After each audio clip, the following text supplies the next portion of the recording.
Hello, everybody. This is Jennifer Schaus coming to you live from Washington, D.C., and thanks for joining us in our webinar series of 2019. We're winding down the year with a couple back-to-back days and multiple webinars each day as we close out the year. We also hope that you'll stay with us for next year when we cover various parts of the FAR. That'll be on Fridays, and then our webinar Wednesdays will also continue. Each of the webinar Wednesdays next year will cover specific topics. So, for example, in January, we are covering cybersecurity and the CMMC certification. You'll find the full schedule on our website under the webinar section. As usual, our webinars are complimentary and they are recorded. You can find the recordings on our YouTube channel, which now has about 300 plus webinars related to government contracting, and also on our website. We do not take questions, just to try to keep things short and sweet and simple. So if you have questions about today's presentation, you can contact me directly since I am the speaker. Okay, a little bit about us. We do provide professional services for federal contractors. We work with large and small businesses, product companies, service companies, software firms, and some of the services that we provide are listed there on your screen. If you'd like to advertise in our newsletter, if you're trying to reach government or government contractors, we've got about 16,300 plus subscribers, and the available advertising actually begins in 2020. I think we're maxed out for the rest of this year, which I believe is just another week or two. But you can advertise starting in 2020. Contact us at the hello@JenniferSchaus email address, and we'll send you our pricing. My background is listed here, but more importantly, let's move on to today's topic, which is leveraging your set-aside and contract vehicle. I should say and or contract vehicle. So before we dig into actually leveraging those items, then I wanted to cover just a basic overview so we all are on the same page and discussing the same topic here. So the set-asides that I'm referring to are your small business designations, and small business size standards are based on revenue, and these set-asides are based on economic and sometimes social factors. It also allows the government to check a box, meaning it makes it easier. It facilitates the purchase. It eliminates some paperwork for them. It also helps them meet some of their small business goals, because the government does have a goal to parse out a certain percent to women, minorities, veterans, and then just overall small business. You will need to complete we'll call it a quote-unquote application or forms. And in some cases, it could be an RFP. So, for example, the GSA schedule, you're actually responding to an RFP if you're trying to get onto that. But a lot of times people will refer to it as an application process. So there is paperwork, as there is with anything when you deal with the government, even if you're dealing with the good old post office. Some of these will require recertification, renewals, ongoing maintenance, and compliance. So there is a cost of doing business with the government and a cost of securing these set-asides. So just some examples. For those that are not familiar, there is the Small Business Administration 8A certification. This is a 9-year certification that a company can hold. It's pretty unique in the sense that it is based on a company being a small business, as well as having social and economic disadvantages. HUBZone is historically underutilized business zone. Those are based not just on a zip code, but even more granular than that, where the actual physical dwelling of the business is. In addition to that, about, I think it's 33 or it might be 35 now, % of the employees also need to be in a hub zone. It does not need to, they don't need to reside in the same hub zone as the business. You could have the business in California in a hub zone and the employees, maybe half of them are in Oklahoma and the other half are in Texas and everybody's working remote. That is fine. SDVO is the Service Disabled Veteran-Owned certification. Again, that would be one of the small business set-asides. And then we get into some of the contract vehicles here, the GSA schedule, which is used across all federal agencies. And then I just threw in two examples, and every agency has their own contract vehicle, sometimes multiple. So you've got Navy Seaporte E, NASA has something called SEWP, OPM has one, HHS has theirs, State Department, I mean, the list go on. So today's discussion will just be about how to leverage those in federal contracting. So the reason that organizations, companies would decide to pursue a contract vehicle and or a set-aside could be many. Sometimes it is the government that has kind of done the marketing to them. For example, GSA does a great job of marketing the GSA schedule as a tool to sell to the government. They're not going to do a great job of marketing your business. That's incumbent upon you to do so. So sometimes you get lured in that way.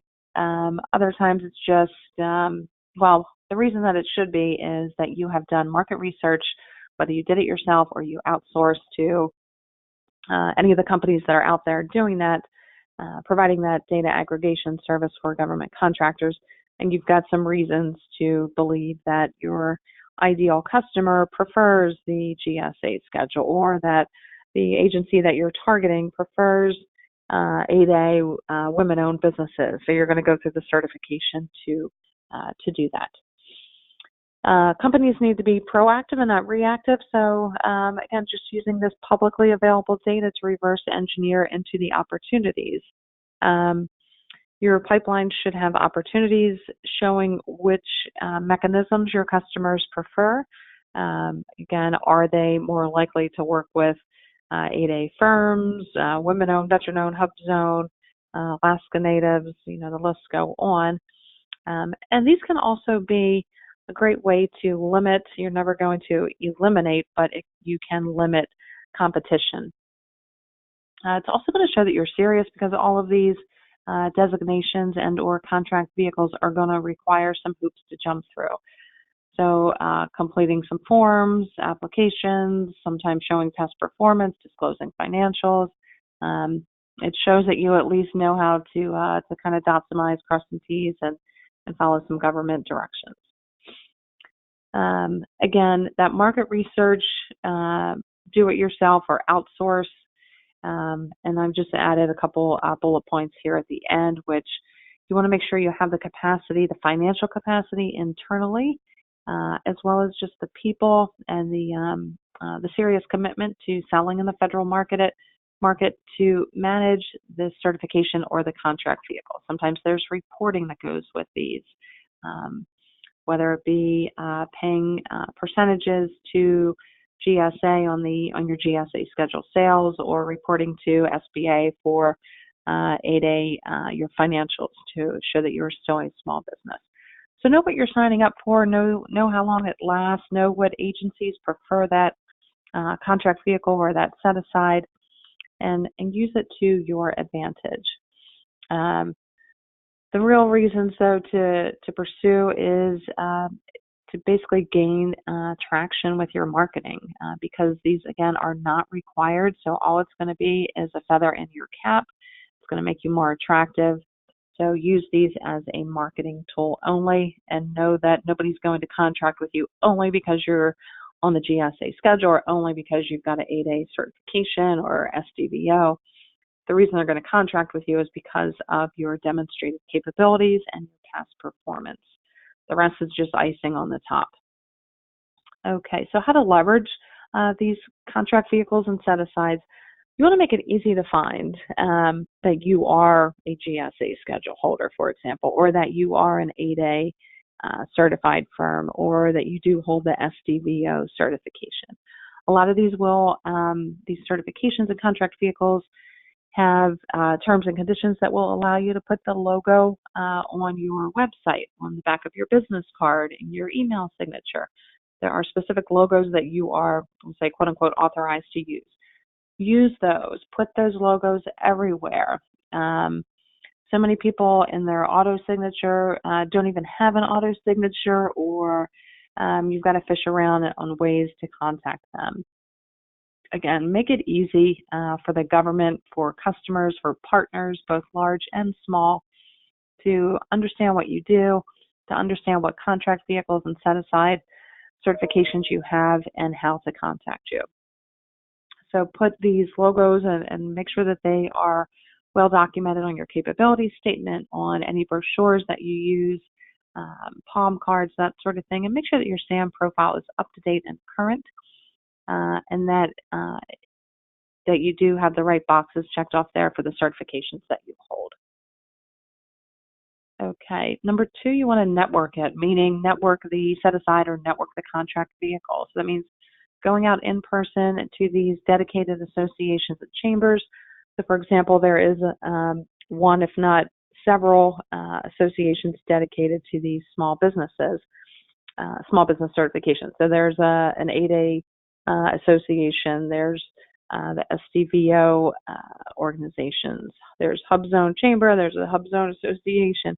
Go to those, network with those folks. Even if you don't have that certification, maybe you have a different one, it's good to have a potential teaming partner, a joint venture partner, a Mentor-Protege partner, where you bring something to the table that they don't. Again, do not lead with this. No one is going to work with you simply because you're waving your capability statement in front of them with the big 8A logo on it, or the HUBZone certification on it, or the GSA schedule. They're going to work with you because they trust you, because you have something credible to offer by the way of past performance and capabilities.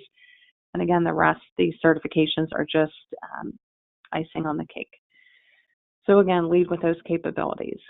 A lot of these associations and organizations are going to have events for matchmaking, where the primes will be there, meaning the large businesses that are looking for the small business partners.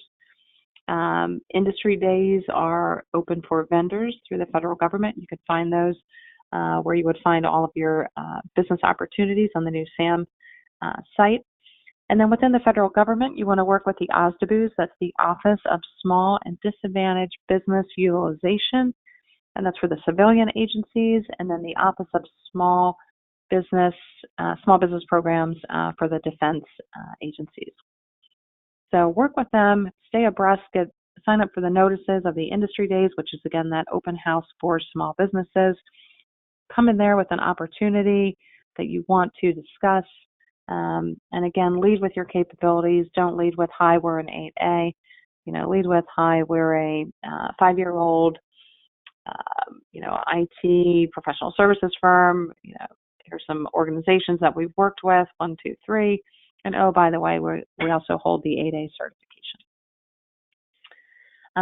Stay abreast of all the changes that are happening with these set-asides. The small business standards just changed recently. So as of January 6th, the small business size designation will be based on a 5-year average versus a 3-year average. That's huge. A couple years ago, I think a year or 2 ago, the Mentor-Protege program changed. The HUBZone requirements changed. As I may have mentioned, I think it was 35%. I think now it's 33% of the employees also need to be in a HUBZone. So understand the parameters and what you can do within each of the either contract vehicles or small business set-asides. There is an organization called Set-Aside Alert. They send out a newsletter with all of the set-aside RFPs and RFQs dedicated to basically every NAICS code. So if you're in a HUBZone, you can subscribe to this newsletter and get all of the HUBZone notifications on a regular basis. Also, I've got in here the second to the last point is the committees and subcommittees, and I'm talking about Capitol Hill here. There are committees for small businesses, for veterans, and plenty of other organizations. So don't be shy, go to those. It's great for networking. You're not going to find too many of your peers there, which is in many respects probably a good thing. So understand the rules and limitations on the contract vehicles, stay abreast of changes, subscribe to the newsletters, attend the industry days, and really just work your contract vehicle. As you start doing those things, you're going to start meeting some government personnel, meaning program managers, contracting officers, and that's where you can start to begin the dialogue to shape the opportunity. So again, lead with your capabilities, which is basically why they're going to contract with you and what it is that you are offering. The set aside of the contract vehicles, again, that bonus, but that lets them know how they can get to you. But the substance, the real meat, is the why and the what. The gravy is the contract vehicle and the set aside. So again, it's the bonus, it's not the reason. You also want to, again, publicly available data. The SBA Scorecard is published every year at the end of the fiscal year. It's going to give you lots of good data, including the grade that each and every department gets on how they fared with contracting to small businesses in general based on their small business quota. It's also going to do this for each and every department, but then also for the prime. So for the subcontracting, each agency will also get a grade. And there's ample ways that you can, again, reverse engineer with this SBA scorecard and back into the agencies that would be most likely to contract with you. So for example, if you're a HUBZone, maybe you notice that, I don't know, and this is just hypothetical, I haven't looked at the scorecard, but let's say Department of Agriculture got a C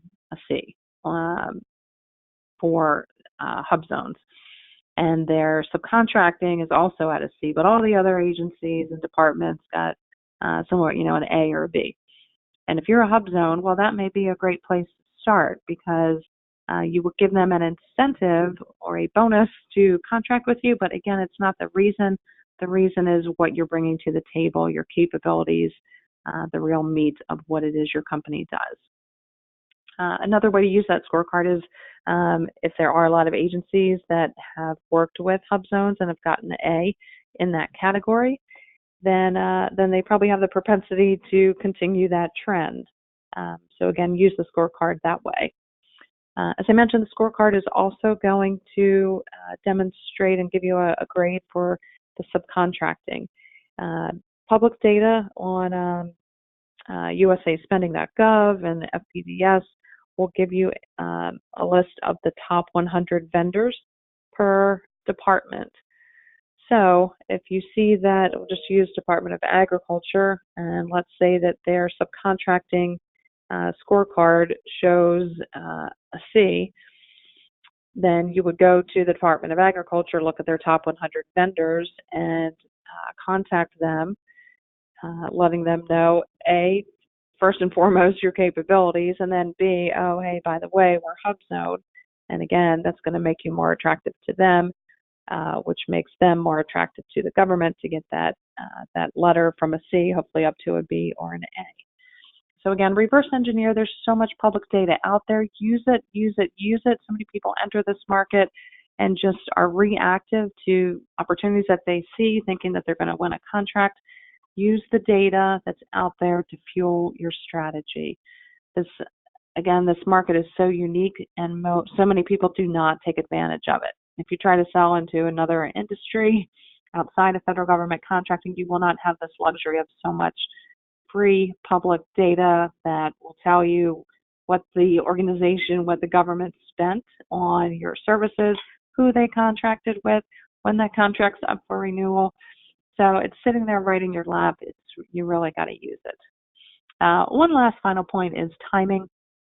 There's obviously no overnight success in federal contracting. It's typically a 18 to 24, even a 36-month sales cycle. Make sure you've got the financial capacity, the mental strength to pursue that. And these certifications also take time. GSA schedules can take anywhere from, we'll say, 4 to 12 months to get from start to finish.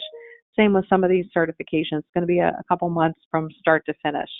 So it's a long path of hunting, but using all this public data that's available at your fingertips for free. You can certainly pay for it, but it's out there for free. And then use that data to determine what certifications you need, what contract vehicles you need before you go down the path of saying, oh, let's get the 8A certification, and then you get it and you sit on it, and you don't use it for the first 4 years, and then the next 5 years you start getting a couple things, and then by year 9 you've really got some traction, and then it's done and expired, and you're toast. So the 8A certification, why I brought that one up, particularly versus, say, a contract vehicle like the GSA schedule, and understanding really what you're signing up for and the limitations, that 8A certification at the end of the 9 years, you're done. So let's say you had an IT business, you decide to get the 8A certification because you think, wow, everything's going 8A, but you have no idea how it works. You have no idea how to use it. You don't even know what customers or what departments are really using the 8A. So by the time you figure it out, it's done. So year 9, you graduate from the 8A program. And then let's say, 2 years later, you decide to start an environmental firm. You're selling products, and you decide to sell to the government. And I'm going to ask a question here, and the answer is, well, I'll give you the question first.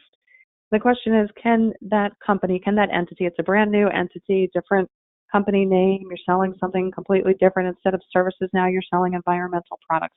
You cannot get an 8A certification. So it's basically once and done. So do not waste that golden ticket, and don't pull the trigger on the 8A until you know exactly how to use it, until you have a pipeline full of 8A opportunities, until you really know it in and out. Now, for example, the GSA schedule, it's a 5-year initial contract with 3 5-year renewable periods. So start to finish, it's a 20-year contract vehicle. At the end of the 20 years, you can reapply and get back onto the schedule. But just keep in mind that 8A certification is not. So make sure that you are well-versed, well-trained, well-educated on what you're signing up for, the expiration dates, the process to get on, the requirements. And just because you meet the requirements should not be a green light to pursue it. There's no guarantee in anything in life, I guess, but that a small business certification or contract vehicle is going to bring any money or revenue to you. Again, it's just a marketing tool, and so many companies that hold these certifications or contract vehicles basically have a goose egg next to their name. Invest that time up front to figure out which tools you're going to need for the forest that you're going to be entering. What's going to give you the most return on your investment, then pursue it. So build it and they will come. We've all heard that phrase. Can sometimes put you behind the 8 ball, and it can be a waste of money and time when you could have been either conducting research or pursuing other opportunities that would get you a little bit further down the path. So with that, I'm going to close. If you do have questions, feel free to contact us. Contact information is here on the slide. Thanks for joining us, and we are back on again tomorrow and Friday for our final webinars. I think we have about 8 to 10 webinars each day. Again, they're all going to be posted on our YouTube channel and on our website, and we've got a full schedule ahead for 2020. Thanks for joining us, and we'll talk to you next time.